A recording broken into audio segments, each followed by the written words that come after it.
ओम शांति, ओम शांति, ओम शांति। 6-8-24 प्रातः मुरली। ओम शांति। बाप दादा मधुबन। मीठे बच्चे, अब विक्रम करना बंद करो, क्योंकि अब तुम्हें विक्रमाजीत संवत शुरू करना है। प्रश्न है, हर एक ब्राह्मण बच्चे को किस एक बात में बाप को फॉलो करना है? उत्तर है, जैसे बाप स्वयं टीचर बनकर तुम्हें पढ़ाते हैं, ऐसे बाप के समान हर एक को टीचर बनना है। जो पढ़ते हो उसे दूसरों को पढ़ाना है। तुम टीचर के बच्चे टीचर, सतगुरु के बच्चे भी हो, तुम्हें सचखंड स्थापन करना है। तुम सच की नैया पर हो, तुम्हारी नैया हिलेगी डुलेगी लेकिन डूब नहीं सकती। ओम शांति। रूहानी बाप बैठ बच्चों के साथ रूह रिहान करते हैं, रूहों से पूछते हैं, क्योंकि यह नई नॉलेज है ना। मनुष्य से देवता बनने की यह है नई नॉलेज अथवा पढ़ाई। यह तुमको कौन पढ़ाते हैं? तुम जानते हैं। बाबा कह रहे हैं, बच्चे जानते हैं। रूहानी बाप हम बच्चों को ब्रह्मा द्वारा पढ़ाते हैं, यह भूलना नहीं चाहिए। वह बाप है, फिर पढ़ाते हैं तो टीचर भी हो गए। हम पढ़ते ही हैं नई दुनिया के लिए। हर एक बात में निश्चय होना चाहिए, नई दुनिया के लिए पढ़ाने वाला बाप ही होता है। मूल बात ही बाप की हुई। बाप हमको यह शिक्षा देते हैं ब्रह्मा द्वारा। कोई द्वारा तो देंगे ना, गाया हुआ भी है। भगवान ब्रह्मा द्वारा राजयोग सिखलाते हैं। ब्रह्मा द्वारा आदि सनातन देवी देवता धर्म की स्थापना करते हैं। जो देवी देवता धर्म अभी नहीं है, अब तो है ही कलयुग, तो सिद्ध होता है स्वर्ग की स्थापना हो रही है। स्वर्ग में सिर्फ देवी देवता धर्म वाले हैं, बाकी इतने सब धर्म होंगे ही नहीं, अर्थात विनाश हो जाएंगे, क्योंकि सतयुग में और कोई धर्म था ही नहीं। यह बातें तुम बच्चों की बुद्धि में हैं। अब तो अनेक धर्म हैं। अब फिर बाप हमको मनुष्य से देवता बनाते हैं, क्योंकि अब संगम युग है। यह तो बहुत सहज बात समझाने की है। त्रिमूर्ति में भी दिखाते हैं ब्रह्मा द्वारा स्थापना। किसकी स्थापना जरूर नई दुनिया की होगी, पुरानी की तो नहीं होगी। बच्चों को यह निश्चय है कि नई दुनिया में रहते ही हैं दैवी गुण वाले देवताएं।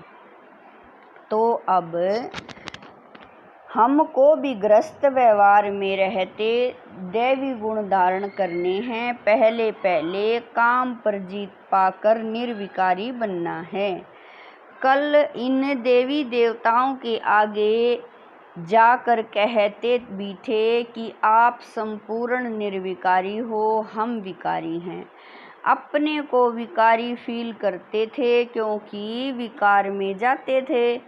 अब बाप कहते हैं तुमको भी ऐसे निर्विकारी बनना है, दैवी गुण धारण करने हैं। यह विकार काम क्रोध आदि अगर है तो दैवी गुण नहीं कहेंगे। विकार में जाना, क्रोध करना, यह आसुरी गुण है। देवताओं में लोभ होगा क्या? वहाँ 5 विकार होते नहीं। यह है ही रावण की दुनिया।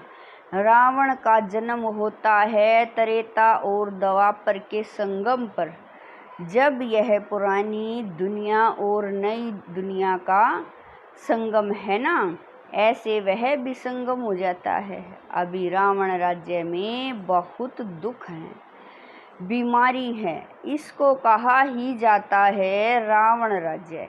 रावण को हर वर्ष जलाते हैं, वाम मार्ग में जाने से विकारी बन जाते हैं। अब तुमको निर्विकारी बनना है, यहाँ ही दैवी गुण धारण करने हैं। जैसा जो कर्म करता है ऐसा ही फल पाता है। बच्चों से अब कोई विक्रम नहीं होना चाहिए। एक होता है राजा विक्रमाजीत, दूसरा होता है राजा विक्रम। यह है ही विक्रम संवत, यानी रावण विकारियों का संवत। यह कोई समझते नहीं, न कल्प की आयु का ही किसी को पता है। वास्तव में विक्रमाजीत होते हैं देवताएं। 5000 वर्ष में 2500 वर्ष हुआ राजा विक्रम के, 2500 वर्ष राजा विक्रमाजीत के आधा है विक्रम का। वह लोग भले कहते हैं परंतु कुछ भी पता नहीं है। तुम कहेंगे विक्रमाजीत का संवत 1 वर्ष से शुरू होता है, फिर 2500 वर्ष बाद विक्रम संवत शुरू होता है। अभी विक्रम संवत पूरा होगा, फिर तुम विक्रमाजीत महाराजा महारानी बन रहे हो। जब बन जाएंगे तो विक्रमाजीत संवत शुरू हो जाएगा। यह सब तुम ही जानते हो। तुमको कहते हैं ब्रह्मा को क्यों बिठाया है? अरे तुम्हारी इनसे क्यों आकर पड़ी है? हमको पढ़ाने वाला कोई यह थोड़ा ही है। हम तो शिव बाबा से पढ़ते हैं, यह भी उनसे पढ़ता है। पढ़ाने वाला तो ज्ञान का सागर है, वह है विचित्र। उनको चित्र अर्थात शरीर होता नहीं, उनको कहा ही जाता है निराकार। वहाँ सब निराकारी आत्माएं रहती हैं, फिर यहाँ आकर साकारी बनती हैं। परमपिता परमात्मा को सब याद करते हैं। वह है आत्माओं का पिता। लौकिक बाप को परम अक्षर नहीं कहेंगे। यह समझ की बात है ना। स्कूल के स्टूडेंट पढ़ाई पर अटेंशन देते हैं, जब कोई मर्तबा पा लेते, बैरिस्टर आदि बन जाते तो फिर पढ़ाई बंद। ऐसे थोड़ा ही बैरिस्टर बनकर फिर पढ़ेगा नहीं, पढ़ाई पूरी हो जाती है, तुम भी देवता बन गए, फिर तुमको पढ़ाई की दरकार नहीं रहती। 2500 वर्ष देवताओं का राज्य चलता है। यह बाबा कह रहे हैं, यह बातें तुम बच्चे ही जानते हो, तुमको फिर औरों को समझाना पड़े। यह भी ख्याल रखना चाहिए, पढ़ाते नहीं तो टीचर कैसे ठहरे? तुम सब टीचर्स हो, टीचर की औलाद होना तो तुमको भी टीचर ही बनना है। तो कितने टीचर्स चाहिए पढ़ाने लिए? जैसे बाप टीचर सतगुरु है, वैसे तुम भी टीचर हो। सतगुरु के बच्चे सतगुरु हो। वह कोई सतगुरु नहीं है, वह गुरु के बच्चे गुरु। सत माना सच, सचखंड भी भारत को कहा जाता था, यह झूठ खंड है। सचखंड बाबा की स्थापना करते हैं, वह है सच्चा साईं बाबा। जब रियल बाप आते हैं तो झूठे भी बहुत निकल पड़ते हैं। गायन भी है ना, नैया डाल बाबा कह रहे हैं, नैया डोलेगी तूफान आएंगे परंतु डूबेगी नहीं। बच्चों को समझाया जाता है माया के तूफान बहुत आएंगे, उनसे डरना नहीं। सन्यासी लोग तुमको ऐसे कभी नहीं कहेंगे कि माया के तूफान आएंगे, उनको पता ही नहीं है नैया को पार कहाँ ले जाएंगे। तुम बच्चे जानते हो, भक्ति से सदगति नहीं होती है, नीचे ही उतरते जाते हैं। भल कहते हैं भगवान आकर भक्तों को भक्ति का फल देते हैं। भक्ति तो जरूर करनी चाहिए। अच्छा, भक्ति का फल भगवान क्या आकर देंगे? जरूर सदगति देंगे कहते हैं, परंतु कब और कैसे देंगे यह पता नहीं। तुम कोई से पूछो तो कह देंगे यह तो अनादि चलती आ रही है, परंपरा से चली आई है। रावण को कब से जलाना शुरू किया है? कहेंगे परंपरा से। तुम समझाते हो तो कहते हैं इनों का ज्ञान तो कोई नया है। जिन्होंने कल पहले समझा है वह झट समझ जाते हैं। ब्रह्मा की तो बात ही छोड़ दो, शिव बाबा का जन्म तो है ना, जिसको शिवरात्रि भी कहते हैं। बाप समझाते हैं मेरा जन्म दिव्य और अलौकिक है। प्राकृतिक मनुष्यों से दर्श जन्म नहीं मिलता है, क्योंकि वह सब गर्भ से जन्म लेते हैं, शरीरधारी बनते हैं। मैं तो गर्भ में प्रवेश नहीं करता हूँ। यह नॉलेज सिवाय परमपिता परमात्मा ज्ञान सागर के और कोई दे न सके। ज्ञान सागर कोई मनुष्य को नहीं कहा जाता, यह उपमा है ही निराकार की। निराकार बाप आत्माओं को पढ़ाते हैं, समझाते हैं। तुम बच्चे इस रावण के राज्य में पार्ट बजाते बजाते देह अभिमानी बन पड़े हो। आत्मा सब कुछ करती है, यह ज्ञान उड़ गया है। यह तो ऑर्गन्स है ना, मैं आत्मा हूँ, चाहे इन से कर्म कराऊं चाहे न कराऊं। निराकारी दुनिया में तो शरीर रहित बैठे रहते हैं। अभी तुम अपने घर को भी जान गए हो। वो लोग फिर घर को ईश्वर मान लेते हैं। ब्रह्म ज्ञानी तत्वज्ञानी है ना, कहते हैं ब्रह्मा में लीन हो जाएंगे। अगर कहे ब्रह्मा में निवास करेंगे तो ईश्वर अलग हो जाए। यह तो ब्रह्मा को ही ईश्वर कह देते हैं। यह भी ड्रामा में नूंद है। बाप को भी भूल जाते हैं। जो बाप विश्व का मालिक बनाते हैं उनको तो याद करना चाहिए ना, क्योंकि वही स्वर्ग बनाने वाला है। अभी तुम हो पुरुषोत्तम संगम युगी ब्राह्मण। तुम उत्तम पुरुष बनते हो। कनिष्ठ पुरुष उत्तम के आगे माथा टेकते हैं। देवताओं के मंदिर में जाकर कितनी महिमा गाते हैं। अभी तुम जानते हो हम 100 देवता बनते हैं। यह तो बहुत सिंपल बात है। विराट रूप के बारे में भी बताया है। विराट चक्र है ना, वह तो सिर्फ गाते हैं। ब्राह्मण, देवता, क्षत्रिय, वैश्य, शूद्र, लक्ष्मी नारायण आदि के चित्र तो है ना। बाप आकर सबको करेक्ट करते हैं, तुमको भी करेक्ट कर रहे हैं, क्योंकि भक्ति मार्ग में जन्म जन्मांतर तुम जो कुछ करते आए हो वह है रोंग। इसीलिए तुम तमो प्रधान बने हो। अभी है ही अनराइटस वर्ल्ड, इसमें दुख ही दुख है, क्योंकि रावण का राज्य है, सब विकारी हैं। रावण का राज्य है अनराइटस, राम का राज्य है राइटस। यह है कलयुग, वह है सतयुग। यह तो समझ की बात है ना। इनको शास्त्र उठाते कभी देखा है क्या? अपना भी नॉलेज दिया, रचना की भी समझानी दी है। शास्त्र बुद्धि में उन्हों के होते जो पढ़कर औरों को सुनाते हैं। तो सबका सुखदाता एक शिव बाबा है, वही ऊंचे ते ऊंच बाप है। उनको परम पिता परमात्मा कहा जाता है। बेहद का बाप जरूर बेहद का वर्षा देते हैं। 5000 वर्ष पहले तुम स्वर्गवासी थे, अब नरकवासी हो। इस रावण राज्य में भी राजाएं महाराजाएं होते हैं। वह बहुत साहूकार, वह कम साहूकार। उनको कोई सूर्यवंशी चंद्रवंशी नहीं कहेंगे। इनमें साहूकार को महाराजा का लक़ब मिलता है, कम साहूकार को राजा का। अभी तो है ही प्रजा का, प्रजा पर राज्य।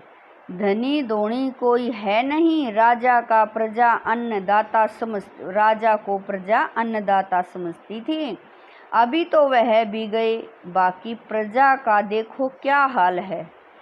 लड़ाई झगड़ा आदि कितना है। अभी तुम्हारी बुद्धि में आदि से अंत तक सारी नॉलेज है। रचयिता बाप अब प्रैक्टिकल में है, जिसकी फिर भक्ति मार्ग में कहानी बनेगी। अभी तुम भी प्रैक्टिकल में हो, आधा कल्प तुम राज्य करेंगे, फिर बाद में कहानी हो जाएगी। चित्र तो रहते हैं, कोई से पूछो यह कब राज्य करते थे, तो लाखों वर्ष कह देंगे। सन्यासी हैं निर्वर्ती मार्ग वाले, तुम हो पवित्र गृहस्थ आश्रम वाले।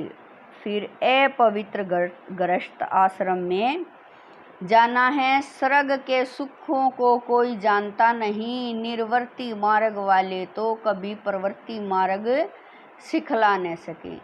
आगे तो जंगल में रहते थे, उनमें ताकत थी, जंगल में ही उन्हों को भोजन पहुंचाते थे। अभी वह ताकत ही नहीं रही, जैसे तुम्हारे में भी वहाँ राज्य करने की ताकत थी, अभी कहाँ है? हो तो वही ना, बाबा कह रहे हैं, हो तो वही ना, अभी वह ताकत नहीं रही है। भारतवासियों का असूल जो धर्म था वह अभी नहीं है, अधर्म हो गया है। बाप कहते हैं, मैं आकर धर्म की स्थापना, अधर्म का विनाश करता हूँ, अधर्मियों को धर्म में ले जाता हूँ, बाकी जो बचते हैं वह विनाश हो जाएंगे। फिर भी बाप बच्चों को समझाते हैं कि सबको बाप का परिचय दो, बाप को ही दुख हरता सुख करता कहा जाता है। जब बहुत दुखी होते हैं तब ही बाप आकर सुखी बनाते हैं, यह भी अनादि बना बनाया खेल है। अच्छा, मीठे मीठे शकील दे बच्चों प्रति, माता पिता बाप दादा का याद प्यार और गुड मॉर्निंग। रूहानी बाप की रूहानी बच्चों को नमस्ते। हम रूहानी बच्चों की रूहानी माता पिता बाप दादा को दिलवा जान शिकवा प्रेम से याद प्यार गुड मॉर्निंग नमस्ते ओम शांति। मेरे बाबा मीठे बाबा प्यारे बाबा, लाख लाख शुक्रिया मेरे बाबा। धारणा के लिए मुख्य सार हैं। नंबर 1, इस पुरुषोत्तम संगम युग पर उत्तम पुरुष बनने के लिए आत्म अभिमानी बनने का पुरुषार्थ करना है। सत्य बाप मिला है तो कोई भी असत्य अनराइटस काम नहीं करना है। नंबर 2, माया के तूफानों से डरना नहीं है। सदा याद रहे, सत्य की नैया हिलेगी डुलेगी लेकिन डूबेगी नहीं। सतगुरु के बच्चे सतगुरु बन सबकी नैया पार लगानी है। वरदान है, सहज योग की साधना द्वारा साधनों पर विजय प्राप्त करने वाले परयोगी आत्मा भव। वरदान है, सहज योग की साधना द्वारा साधनों पर विजय प्राप्त करने वाले परयोगी आत्मा भव। साधनों के होते साधनों का प्रयोग में लाते योग की स्थिति डगमग न हो। योगी बन प्रयोग करना, इसको कहते हैं न्यारा। होते हुए निमित्त मात्र अनासक्त रूप से प्रयोग करो। अगर इच्छा होगी तो वह इच्छा अच्छा बनने नहीं देगी। मेहनत करने में ही समय बीत जाएगा। उस समय आप साधना में रहने का प्रयत्न करेंगे और साधन अपनी तरफ आकर्षित करेंगे। इसीलिए परयोगी आत्मा बन सहज योग की साधना द्वारा साधनों के ऊपर अर्थात प्रकृति पर विजयी बनो। स्लोगन है, स्वयं संतुष्ट रहे, सबको संतुष्ट करना ही संतुष्ट मणि बनना है। स्लोगन है, स्वयं संतुष्ट रहे, सबको संतुष्ट करना ही संतुष्ट मणि बनना है। ओम शांति।